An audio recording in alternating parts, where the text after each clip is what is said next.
Yo, yo, yo, you tuning in to the Notion Podcast. I'm your host, Dizzy D Spill, and it is just me today. But, man, we got a lot to cover. Excuse me. We definitely have a lot to cover. I hope everybody is doing okay. I hope everybody is doing well. I just say this because a lot has been going on. I'll say in the whole month of January, I know we're in a new month, but the whole month of January has been crazy. The last few days of January have been insane as far as in news and as far as in just information. I know it's been very wonky lately with the adjustment with I don't want to say new, but I'll say returning president in office. Some people are excited about what he's been doing. Some people are upset about what he is doing. But I do know for a fact that there are a lot of people that look like me, that look like us, for those of you that are melanated, have a lot of facts wrong. And I'm not here to defend any sides. I'm not here to say what side I'm on, because I don't really have a side when it comes to the BS. But I will say that we got a lot to cover, and it's been some ratchet behavior on top of that. So, without delaying, y'all. Let me see. Without delaying, you guys, I'm gonna go ahead and I'm gonna get it popping. Let's just get some crazy nonsense out the way. Getting started first.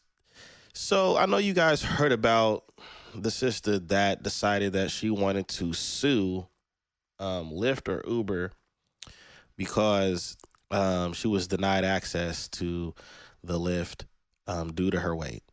I forget what her name is. I think it's Dank Demas or Dank Demos. I don't know, man. Everybody's names is wild. My stage name gets butchered all the time. But basically, she was looking to hitch a ride on the Lyft, and it went left. And so she sat down with a lawyer, and she wants to sue Lyft. Here's my thing. I love my people. Black folks, you know I love y'all. If you don't now, you know.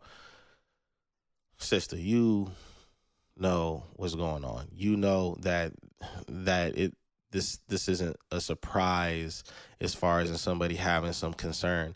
I looked at the car. It's not like bruh had like an Excursion or an SUV or anything like that.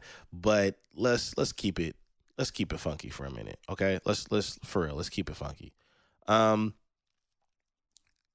mean, for starters, when you're running a business or you're doing business, independent contracting, whatever it is, you pretty much get to decide. You pretty much get to decide who you want to give service to, who you don't want to give service to. And unfortunately, this guy right here felt a way about, possibly something getting damaged or destroyed. Is it hurtful? I could see it being hurtful. Is it unrealistic?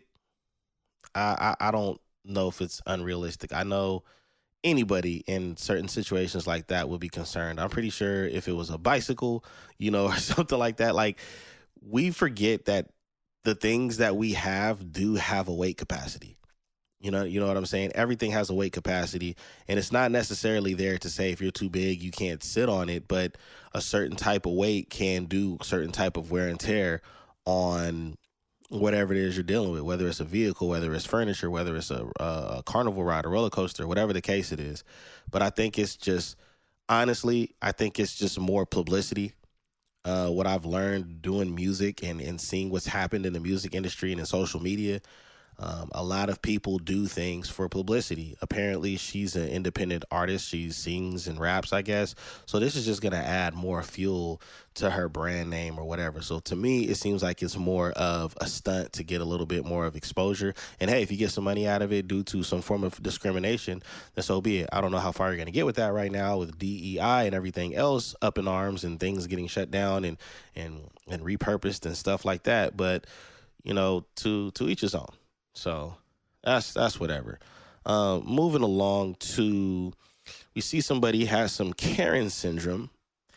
And if you don't know what I'm talking about, who I'm talking about legendary award-winning producer Scott Storch's, I hate to say it like this, baby mama, Florence Mirsky, is under a lot of heat right now. Let me go ahead. Let me get cool on y'all.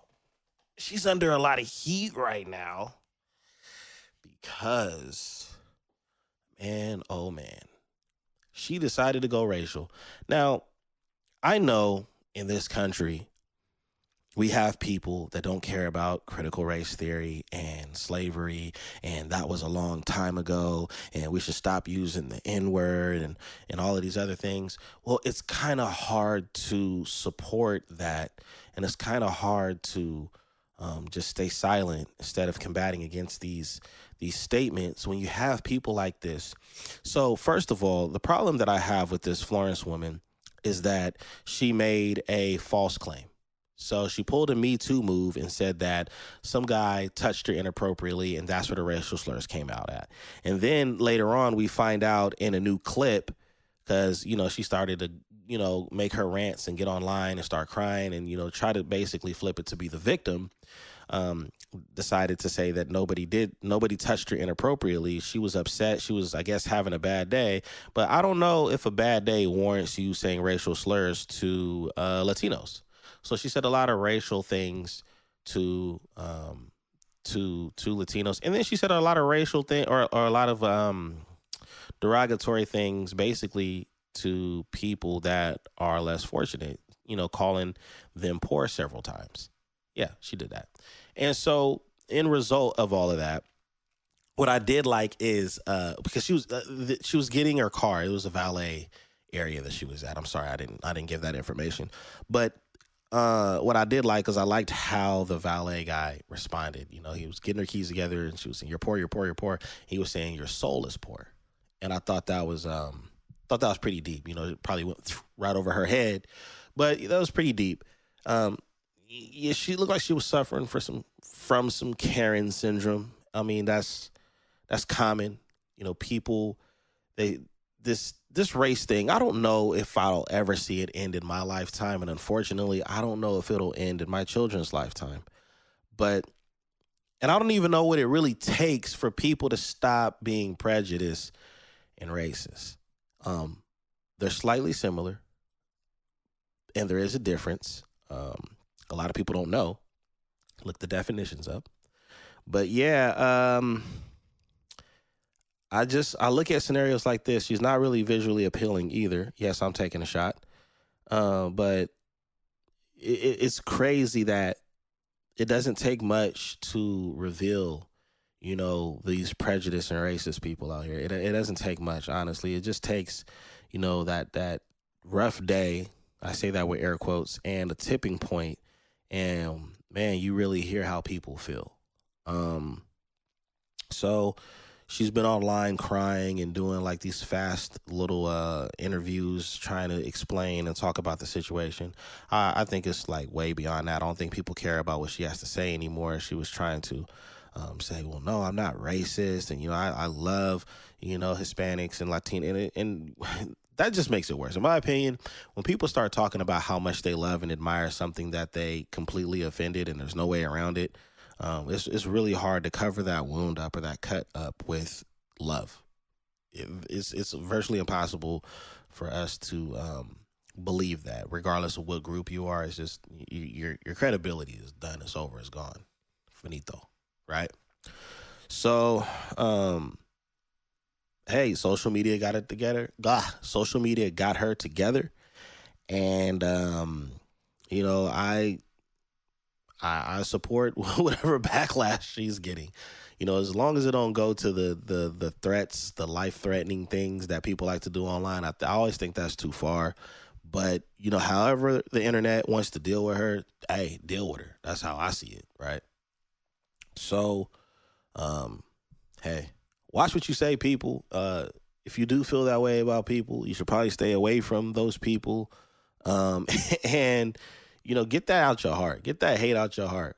You know what I'm saying? Like, it's at this point in time, after the history of this country, the things that we've learned, the things that they're trying to remove that should be taught, it's not worth it. I just feel like people that are prejudiced and racist, man, there's no way you're enjoying your life because you're exerting so much energy on people that you don't even know. You know, you have a personal issue with people you don't even know. I don't know, it's just crazy to me, you know. But moving along, TK Kirkland has really pissed off the black community. I've been watching TK Kirkland since I was a kid. You know, he's been around a long time. He's been doing comedy, you know, in the 80s, the 90s. I mean, the guy, he is a phenomenal comedian. He's hilarious. I've always thought he was underrated. And he's been pretty wise too. I've actually wrote down some things that he said that really spoke to me as far as him being wise, because even though he looks a lot younger than he is, TK is in his 60s, so he's seen some things. But he really pissed off the black community because he said some things that you shouldn't say, even if there may be a little, and I do say a little, truth within what he was saying. So for starters, he was on a podcast. They were having a discussion, and somehow the conversation came up about,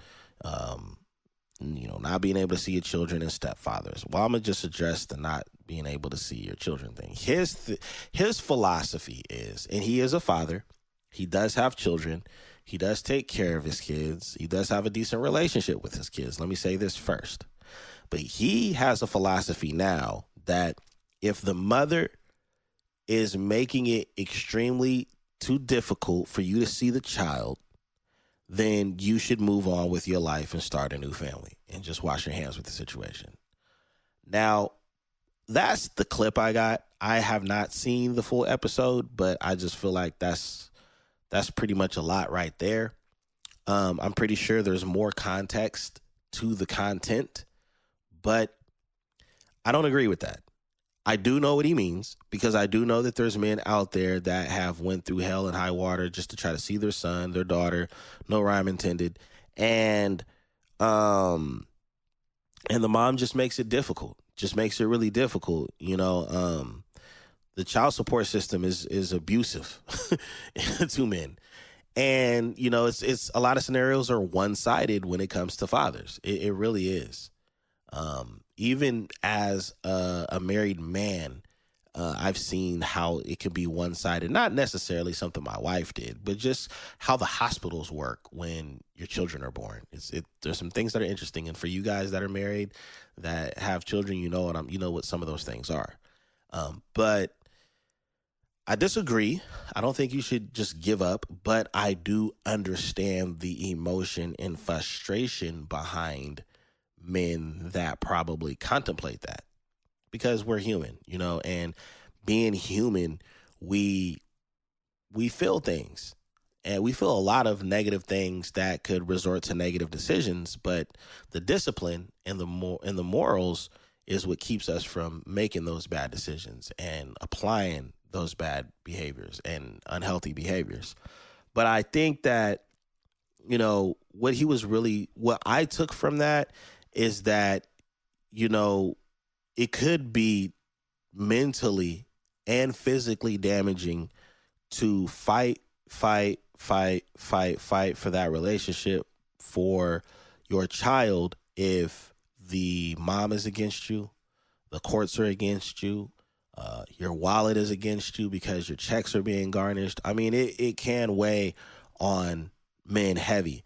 But as men, we're supposed to come together. We're supposed to support each other, give each other better advice, try to find other ways to support that brother if you know that brother is a good man and is having a hard time seeing his children. But the courts are against a lot of fathers, specifically black fathers, and the courts definitely a lot of times, you know, pick sides with women.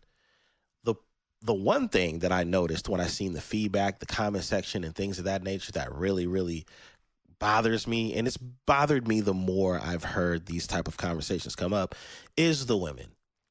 I don't think it's fair And I don't think it's appropriate for a lot of women to chime in on what they think a man should do if he is in a battle with the mother of his children on just getting time and co-parenting. And the reason why I feel this strong about it is because majority, I'll even be bold enough to say 90% of you women will never know what it feels like to not have control of your children and not be able to see your children because of the other parent. I'm going to just keep it a bean with you. Y'all don't understand that. So I don't think you guys really hold any weight to advise men on what to do. And the crazy thing is you get on the internet and everybody is a specialist. Everybody is a professional. They say all of the typical things that a person should do. Well, you need to go to court. No shit, Sherlock. You don't think that this person went to court? You don't think that they want to go to court? They may not be able to afford the best lawyer so that they have a fair trial. They probably already did go to court. They probably already lost. So then to go through all of that with a mom that is putting more effort into not letting the child see the father than the other way around, what the hell? Of course, a lot of these men do it. And I know for a fact because with my own anecdotal experience, I have plenty of close brothers of mine and siblings of mine that had to deal with this. And I watched them work and work and work to make sure that it was not even fair, but some kind of balance and some kind of fairness. So I just think it's disingenuous. I think it's disrespectful. And I think it's very naive to try to advise men, fathers, active fathers, trying fathers on what to do if the mom is just completely making it difficult or having an opinion on how he may deal with it. I know I wouldn't agree with a man walking away from their child, but you don't get to tell them when you know that automatically because of your gender and because you are the mom, you're going to have a certain type of power over this child. You know that. I could bring countless people on this podcast that I know that are very great and active fathers, and they will echo some of the things that I'm saying and probably explain to you how lopsided, the system is and the fairness is when it comes to co-parenting and mother and father. So that one really got under my skin when seeing a lot of the women just when I hear that, and it doesn't mean that women should just shut up, because I know that there is a handful of women that understand what these men are going through, and they're probably a product of it because their father had a hard time seeing them growing up. That's not what I'm saying. What I'm saying is, for the women that just have this quick fix idea, it's not a quick fix idea. A lot of people make decisions from emotions that stem from things outside of what the conversation should be about. It happens a lot. It happens all the time. Dad gets a new girlfriend, or dad's new girlfriend is pregnant. All of a sudden, mom wants to play games when there was no issues. Or dad's doing better in life and, he's got a better job and, now I'm going to go get more child support. And he thinks he's this. And, I told him not to buy him that. Like, there's so many different things. I'm going to be honest. I take my hat off to people that co-parent. I don't know how you guys do it. I know there's this war between single fathers or single people and married people. But let me tell you, from a person that is married, y'all got some serious endurance when it comes to that battle. Like, seriously, it's just so much not being under the same roof and not, and then having different rules under different roofs and how you want to raise the kid versus how the other parent wants to raise the kid. It is crazy. I don't know how y'all do it. I do not want to do it. God forbid something happened in my life. I do not want to do that because it just sounds like it's a pain. And I've even went through something, some of it, I'm not gonna say I'm a product of it, but my parents split and it wasn't fun. So, I do have the experience of what the kid may be going through, but man, I just wouldn't want to deal with that, honestly. But like I said, if women want to try to give men, some motivation, or some inspiration or something like that, I think that's okay for the conversation. But to jump in and be like, well, what you should do or you shouldn't do this, I don't know. There's really it really grinds my gears. You know what I'm saying? I didn't like that. But, that was the first part of what TK was talking about. The other part was the step parent thing. He went in on that. And I know there's been a lot of black men, a lot of black content creators in the red pill community that have echoed this sentiment about men, especially men that don't have kids, jumping into a relationship with women that have them. Here's the reality, people. And let me talk to the ladies for a minute. I don't think for 1 minute that any woman that has a son, whether he's a star basketball player, a star football player, or just a talented person, he's going to be a great chemist or whatever the case it is, just you've done your due diligence as a mom, okay? And you've made sure that your child has been given all the resources and is about to be somebody great and contribute to society. It's hard for me to believe that y'all women would just push for your child that doesn't have any children, has a bright future, to get in a relationship with somebody that has kids. I just don't, I'm talking to women that have, some of you women are single moms. I just don't think that you guys would do that. Because I know I wouldn't push my son or my daughter to do that. However, if things play out and they just end up hitting it off and they're a great, couple, and they come around and now you build this relationship and this dynamic with the woman or the man that's coming in the picture with kids, yeah, you might have a softer heart when you get to know that person. But we have to stop. You have to stop playing these delusional games with, well, there's nothing wrong with this. Nobody is saying there's my bad. Let me correct myself. There's a lot of people saying there's things wrong with being with a single mom and a stepdad or whatever. But in my opinion, I don't think that is a terrible thing. My father did it, okay? My father was a stepfather, okay? And he was a hell of a dad.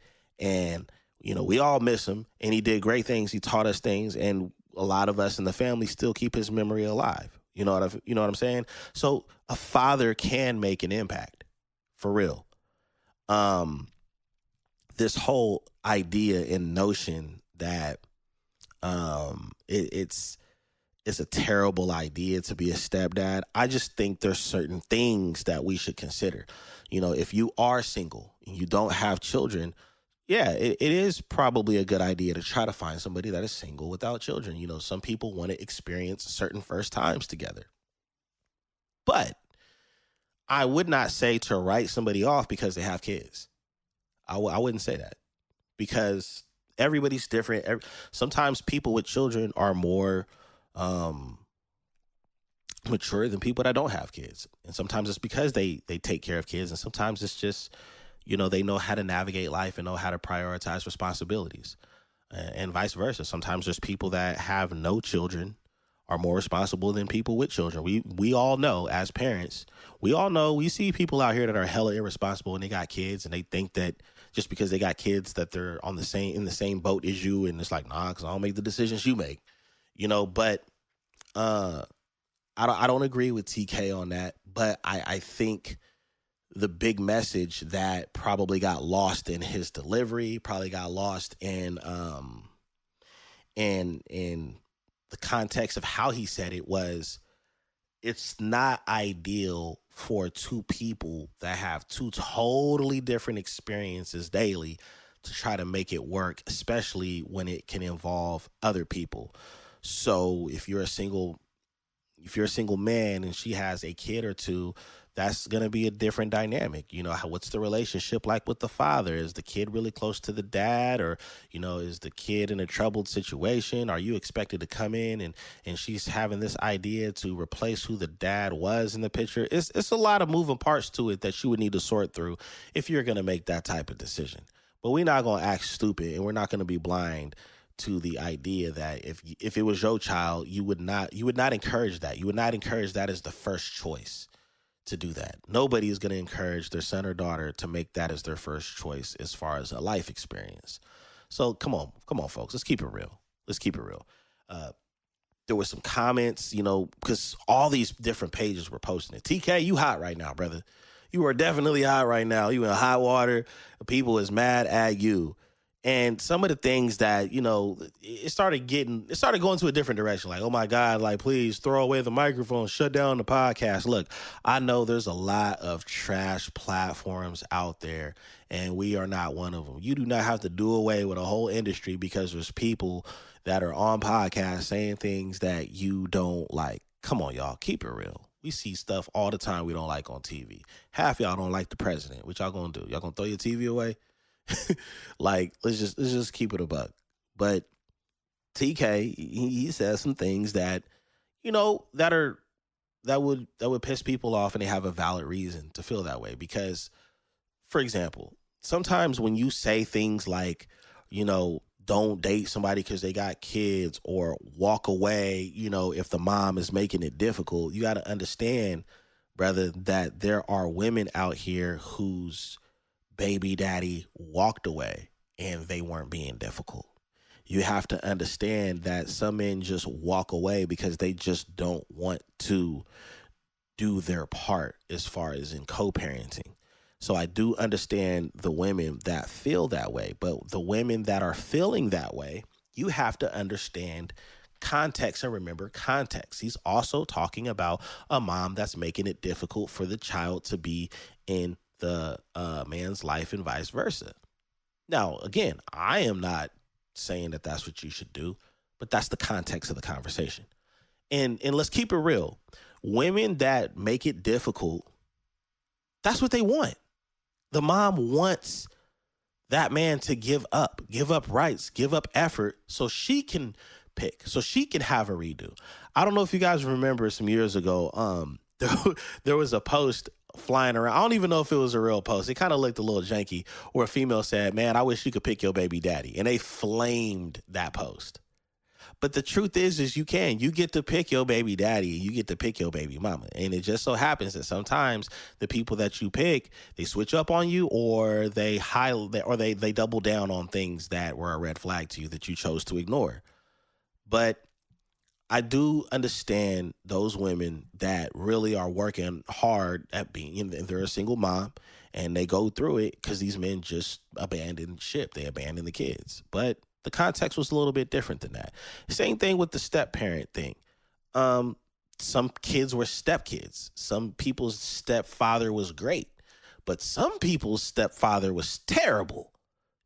You know what I'm saying? So some of these men that don't want to step up and be stepdads, that probably might be a good idea, because you might be trash at it. And we don't need no more trauma to these kids than what we already have in our community. So I can't necessarily say that it's just one-sided as far as in good or bad in the conversation. I just know I feel like TK's at that age, because he's an older guy, where now I've lived my life. I'm going to just say what I feel and I don't care. A lot of boomers do that. A lot of Gen X does that. And, it just smacks the hornet's nest. You know what I'm saying? So I don't know, TK. Maybe we'll get some more detail when you sit down with Vlad, or maybe when you get on another platform, you'll get into some more context, or maybe the context is already out there and people are just clipping it up and just getting the clicks off of it. I'll try to go back and watch and see if I see something different, and I can come back to it. I don't know. We'll see. But moving along, I know that a lot of people are probably on edge right now.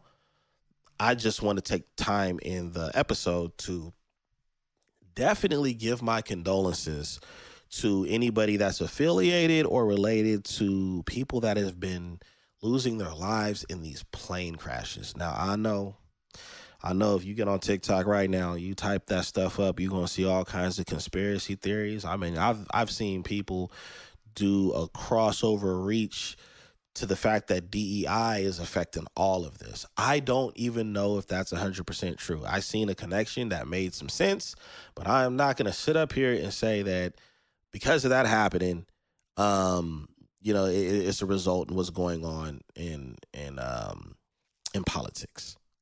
What I will say is, bruh, Donald Trump's presidencies, he be having some stuff be going down. If I was the president, I'd be stressed out. Like, why me? The minute I get in office, just the things that never happen start to happen. What do I need to do? Do I need to, JD, you be the president for a minute? Because, man, I can't do it. The stress. But I do feel for families. I mean, I've seen people now talking about, man, I ain't never getting on a plane again. I'm not touching a plane for a few years. And then I'm concerned about my loved ones that are traveling. You know, I got friends traveling right now that I'm worried about. That's out of town. Worried about them. You know, I'm checking to see.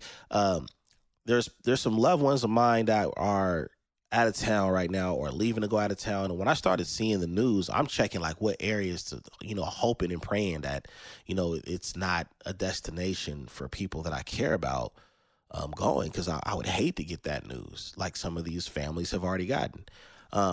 We definitely are living in scary times. So I would say be safe as you can, because, you can only do your part to a certain degree with being a passenger. But just be safe, stay prayed up. It's scary times. And like I said, my condolences. I mean, every other day we're hearing about something regarding these planes. So my condolences to the families. Something that I definitely wanted to wait until the last part of the podcast. I was so eager. Well, let me back up for a minute. For those of you that tuned in to episode 5160 of the Notion podcast, Boss Talk, it's the first Boss Talk episode of the year with me and Jelani. We spent the majority of the episode talking about DEI, and it was pretty controversial. It was kind of lit on the TikTok, not so much on the other platforms, but it was so lit on the TikTok that I even did some response videos. A lot of times whoever's controlling the page, they'll respond, to people in the comments, and we invite that. I just want to let you know that none of us are going to get upset. Every episode, at the end of the episode, especially me, yours truly, will invite the smoke as far as in conversation in the comment section. But there were some things that when I was going back and forth with some of you guys about, DEI, I could tell that a lot of you were making some decent points, or, were coming from a place of emotion rather than logic. And I feel like, I believe that the reason why you guys were so triggered to comment was because of 3 words that were said. And I remember verbatim, you were saying, I was basically talking about DEI, and I said, I don't care. Those 3 words had y'all in the comment section. You don't care, and this is tone deaf, and this is I've somebody said I was sheltered. I was like, man, this is crazy. I'm just saying whatever.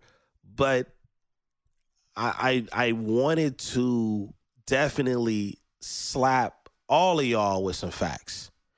And I feel like these facts are important, and I feel like my people, Black people, need to understand what we're getting upset about and what we're hyper focused on before actually getting upset and hyper focused on it. So I said, I don't care, because I've been saying, and we've been saying in countless Boss Talk episodes, we need to get together. We need to stick together. We need to create our own ecosystem. We need to, do all of these things to support our community and our neighborhoods and everything else. And of course, now here we are, and everybody's up in arms.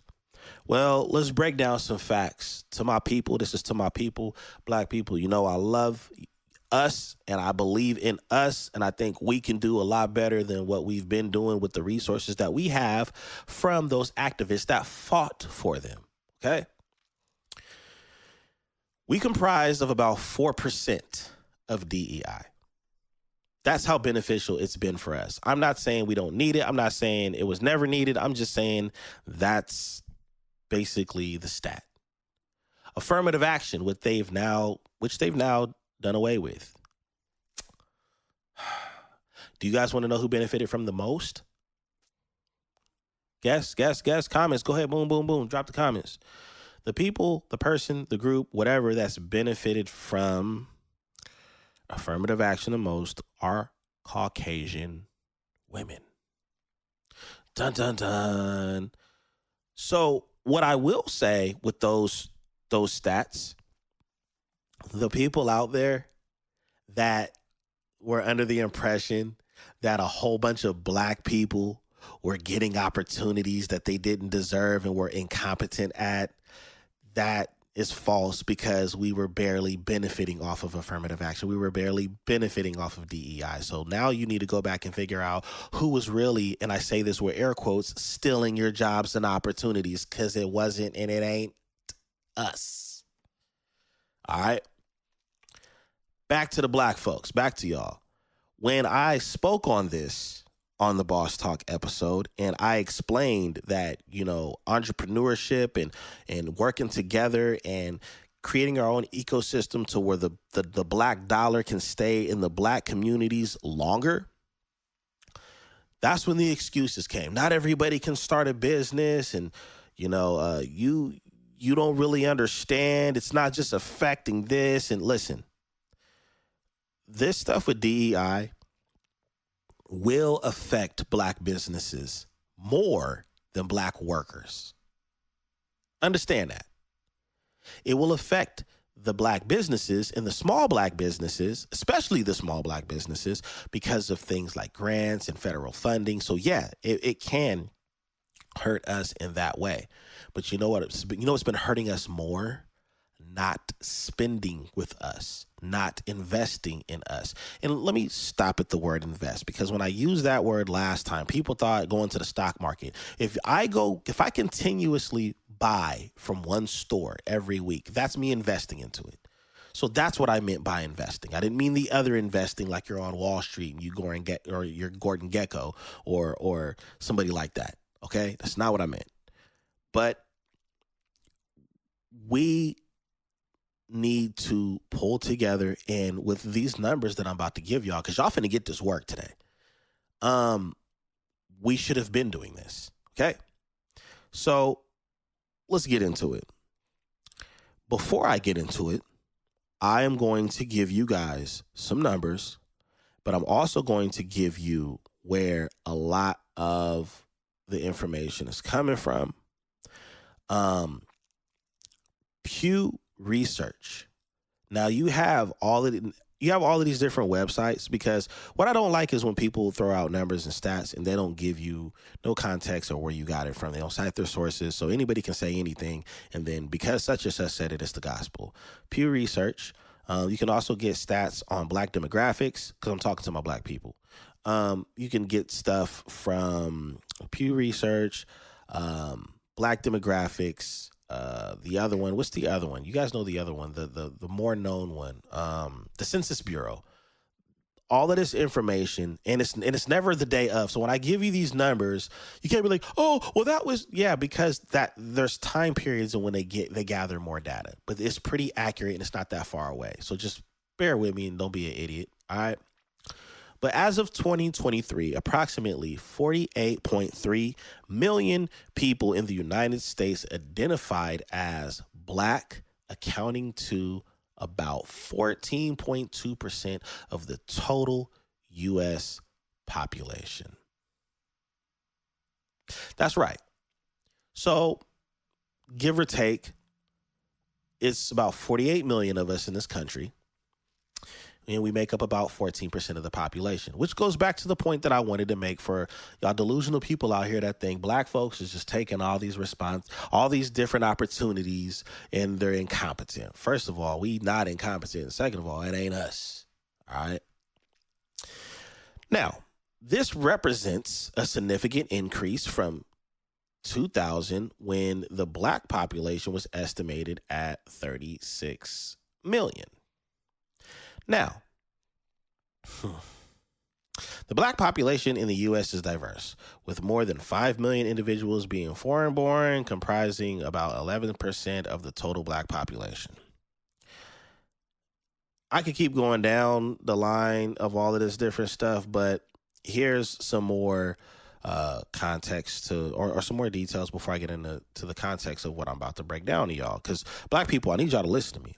I need y'all to listen, because these excuses of we can't do this, we can't do that, and you don't understand, and just because nobody's rich like you, which I'm not rich. Whatever. Um, just to hit you guys with some more numbers, in terms of geographic distribution, the highest number of Black Americans are found in Texas with 3.96 million, Florida with 3.70 million, Georgia with 3.54 million, New York with 3.53 million, and California with 2.83 million. So these states are the states where the majority of us in this country are. Now, the states that have the highest proportions of Black residents are, hold on. That's the geographic distribution. Now, if I go to the states with the highest proportions of Black residents, the District of Columbia, 44%, Mississippi, 37%, Louisiana, 33%, Georgia, 33%, and Maryland, 32%. So yeah, it's right there. That's where we at though, Black folks. That's where we at. Yo, why are you giving these boring numbers, man? About how many Black people it is and where we're at. What does that have to do with the smack that you was talking about building businesses and working together? I will be more than happy to tell you why I'm giving you these numbers. Black Americans represent a significant and growing segment of the United States fashion and luxury markets. Irritating. In 2019, they accounted for 20% of luxury spending in the U.S., a figure projected to increase by 25 to 30% by what year? 2025. So this is right before COVID. And you know what happened during COVID. Everybody was getting that bag. Scamming, all of that. So I wouldn't be surprised if they blew this number through the roof. Okay? Affluent Black American households have substantial purchasing power, with total expenditures amounting to $246 billion annually. Notably, they tend to spend more on designer clothing, business attire, and formal wear compared to the overall affluent consumer segment. Looking ahead, Black consumers' spend on apparel and footwear is expected to grow by 6% annually, reaching approximately $70 billion by 2030. It's not even 500 million Black people in this country. And we spend billions. Now that I'm talking to us, and I'm not just talking to the struggling, I'm not just talking to the affluent, I'm not just talking to lower middle class and upper middle class, I'm talking to all of us. How in the hell is it about 48 million of us, but we are spending billions annually? I don't want to hear it. When I hear the excuse of it's a pipe dream that we can work together and it's impossible to start a business, it's all excuses. And you know what excuses are? I'm going to tell you what excuses are. Excuses are monuments of nothingness that build bridges to nowhere. Those of us who use these tools of incompetence are masters of nothingness. That's what excuses are. We are talented, we are creative, and we are very smart. But for some reason, a handful of us like to still believe that we can't do certain things. We certainly can spend the money. I mean, even in the independent world of music, the independent part of the music industry is generating over $1 billion a year. And that's just music where artists get robbed all the time. But as far as in responding to not everybody can start a business, yes, the hell you can. Right here in California, Sacramento County specifically, it costs you less than $400 to start a business on paper. Now, where you're going to get your funding, That's a conversation. How much money do you have to get things started? That's a conversation. But yeah, it's that easy to start a business. And it's probably cheaper in other states because I did say California. And California charged to breathe out here. You feel me? So we're going to debunk that. The problem is, like I was saying, is that we keep playing around with working with each other and spending with each other. We can do this. I have faith in black people, but black people got to have faith in black people. I'm only one person. I can't do it. I can't do it. Not by myself. But I will say this to you. With those numbers, when y'all come on our page and y'all come in the comment section and y'all think y'all know something, you need to go do the research. Because what a lot of our problem is where we choose to invest. Now, I get it. Crypto's a hot thing. You want to invest in that. Or some of us do have small businesses. But there is a black business virtually for anything in any industry. We have to go do the groundwork, just like y'all do the groundwork to get in the comment section and talk crazy and throw some facts in there or some false facts in there. Y'all can get online, y'all can get on Google, y'all can get on Instagram, and you guys can go find black people that are doing things that you like. We too busy worried about Target and Amazon and everywhere else when we need to be worrying about the people like us that's looking for us to be able to provide for us. That's what supporting black was supposed to be about. And if anybody else that's outside of the culture, people that aren't black want to buy from it, hey, you know what? Cool. And here's the other thing. Just so we can jump into the whole conversation of, some people might feel like, well, some people don't know how to conduct business. These black folks, and man, it's all kinds of major corporations that don't know how to conduct business. How many times you done call T-Mobile or AT&T or whatever company you working with, and somebody from Bangladesh pick up the phone and you can barely understand what they saying? That ain't conducting great business. You know what's crazy? Let me tell you something that's crazy real quick. Let me tell you something. This is wild. So I could call about my phone T-Mobile right now, and it's most likely going to be somebody that's not here in the States that I'm going to have a hard time trying to go through the accent, right? And understanding, each other. And I'm going to go round and round because I know they probably reading whatever they need to say off the computer or whatever the case is, right? But I called Nintendo because I had an issue on my Nintendo Switch that I barely play. They charged me for a bill and I don't even play the thing, right? And it was somebody that I swear was from here. I don't know if they were from here, but I can understand them clearly. They can understand me clearly. We got done with the transaction in like less than 5 minutes. So you have on all kinds of levels the way that people conduct business that may not be ideal for you.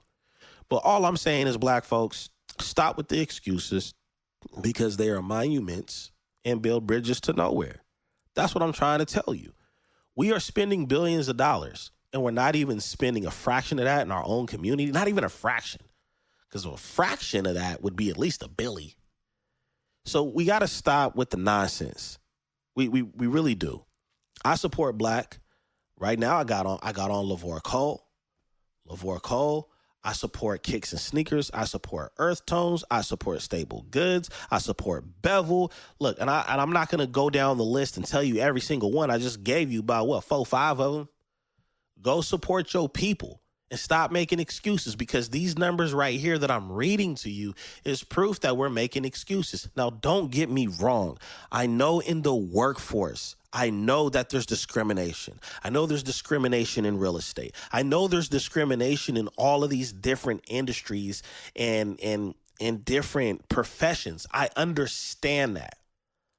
I know it's real. I've felt like I was being discriminated against and I wasn't given certain opportunities in the workforce that I've been in and that I'm currently in now. I understand that. But what I don't understand is, what is it about what we go through that doesn't give us the energy to want to invest in ourselves so we don't have to keep going through it? You know what I think needs to happen? I think black folks, what we need to do is we need to stop trying to be the first one and the only one. I don't know about y'all, but man, I am tired of these articles where the first black person to do this. Listen, that was cool for about 20, 30 years post civil rights. But in 2025, man, I don't care if this was the first black man to knock down 3 buckets of licorice, man.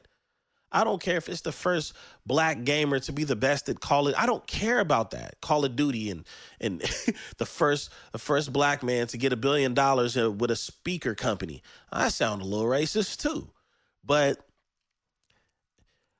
I want to see us thrive because I know we have the ability to. Now, I know that there's other groups out there, there's other people out there that don't look like us, that think we need to pull ourselves up by our bootstraps, and they think we need to work hard because they feel that we don't and we're lazy. Let me tell you something. We are not lazy. We are not stupid. We are not ignorant, and we are certainly not lazy. I'll tell you who is lazy. Them people that went all the way over to Africa to bring our asses over here so they can get out of doing the work themselves, they asses is racist, and they asses is lazy, all right? Now, let me tell you this. The next time somebody that don't look like you say that, sisters and brothers, remember what I said. Somebody went all the way to Africa to get out of doing some damn work because they ass was lazy, and most likely it's probably the ancestors or the ancestor of the person that's talking to you crazy like that.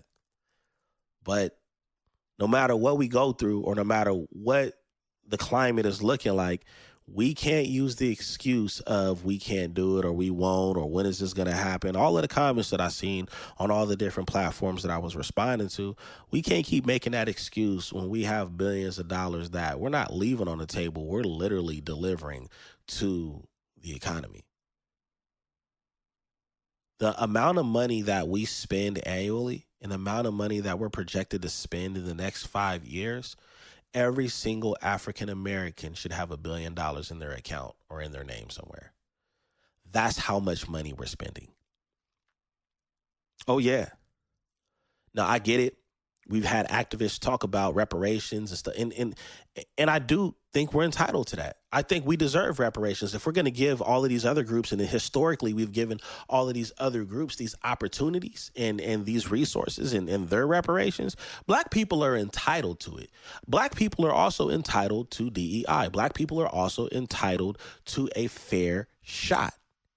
But just because we're entitled don't mean we're supposed to just sit and wait on it. What are you doing in the waiting room? How are you trying to improve yourself?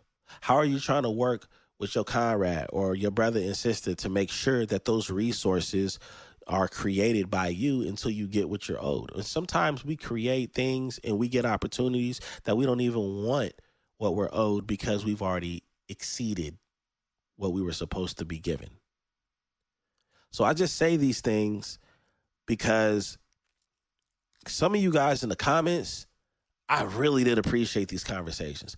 Even some of you idiots that was just there to troll. I mean, I say about 60% of the comments were trolls and pages, where people were too coward to put their photo up. But I definitely enjoy the dialogue because that's what I want to come out of the content that we create. I want people to start having the conversation and hopefully we can get to a point of solution. And there was a couple people that threw out some solutions and I respect that. But all in all, we got to stop. We got to stop with the excuses. And when I say this isn't for people that don't look like us to keep telling black people that they make excuses. I'm talking about not being informed and making excuses. Because when we say things like we can't, or maybe I heard one person say or seen one person say it was a pipe dream. No, it wasn't a pipe dream. This is history. Black Wall Street really happened. It really happened. And it wasn't just Black Wall Street. There was multiple cities like that. And for y'all that don't know, there is actually black affluent neighborhoods and communities. When you guys get time, if you guys want to be motivated, get on Google and get on these different search apps and type in predominantly black affluent areas throughout the country. They do exist. Maybe that's the problem.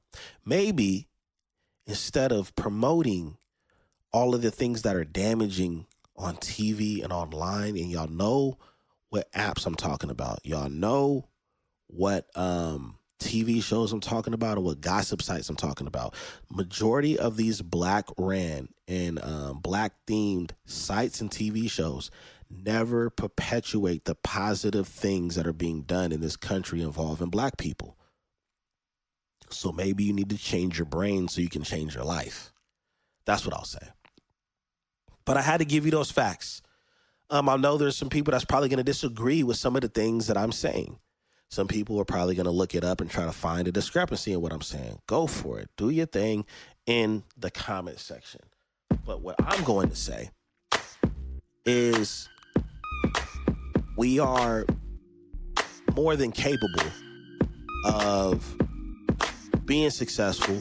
We don't have to wait on somebody to give us what we owe. Y'all know how it is. Y'all have had people, I'm pretty sure that black people, we've had a friend or a relative where we loaned them some money and we didn't just stop working to wait and get what we were entitled to. I loaned you $20, so I'm not going to work so I get my $20. Nah, with that $20 in the back of our head, but we still got to go get the rest of that bread. No rhyme intended. But that's what I'm saying. We are entitled to a lot of this stuff. But why are we just waiting on it? And why are we putting so much energy on getting what we were barely given, if not given at all, when we could be given to ourselves and each other? That's all I'm saying. Anyways, you've been tuning in to the Notion Podcast. I'm your host, Dizzy D Spill. You know where to find me in the comment section if you got that smoke or you disagree or you got some facts for me. But anyways, thank you for tuning in. If this is your first time, subscribe, like, follow, do whatever you need. Turn the notifications on so you can see our content. Until next time, peace.